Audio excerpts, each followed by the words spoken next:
అహాజనని అహాజనని వారి సమాచారము తెలిపేదని వినము. నీల మేఘఛాయ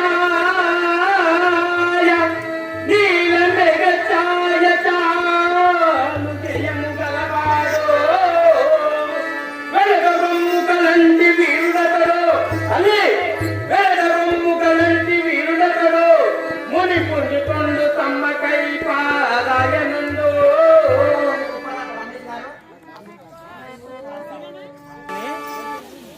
వారి యొక్క సమాచారము తెలిపేదను వినుము. నీల మేఘఛాయ పోలు జయము గలవాడు వెలగరమ్ము కలంటి వీరుడతడు ముని పుంజుకొండు తమ్మకై పారాయణందు. ఆనాను బాబుడో ఎమ్మయతడో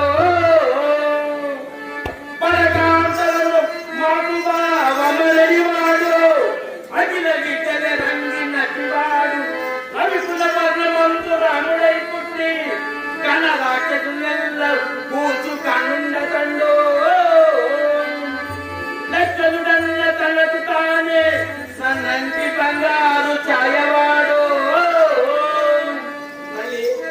నా శ్రీరామచంద్రుడు ఎట్టివాడనగా పరకాంతలను తల్లితో సమానంగా చూసుకున్నది వాడు.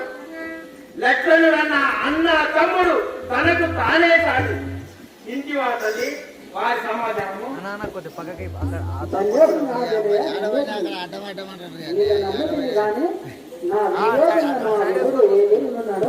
అమ్మా నీవు పోయిన నాటి నుండి ఆ శ్రీరామచంద్రుడు సీతా సీతా అని అతుచు అరణ్యంలో తిరుగుతున్నాడమ్మా. అన్నహారం లేక నీ మీద భ్రాంతి చేయున్నాడమ్మా తల్లి సీతమ్మ. నా రాముని కష్టము ఎవరికి చెప్పలేక రాకపోతున్నది తల్లి. తల్లి నా భుజము పైన కూర్చున్నాము నిన్నిప్పుడే శ్రీరామచంద్ర దగ్గర దించను. కుమారా ఇంత చిన్నవాడు నన్ను ఎత్తుకొని పోవట్లేదు. తల్లి ఎలుగము నా నిజ రూపము తల్లి నేను 1000 యోజనములు పెరుగువాడు కావున నేను ఎదుగుని పోయాను. ఇది రమ్ము తల్లి నా భుజం పైన కూర్చున్నాను. కుమారా నీ నిజ రూపం చూడగా నాకు చాలా భయమవుతున్నది. శాంతించి మాట్లాడగా శాంతించి.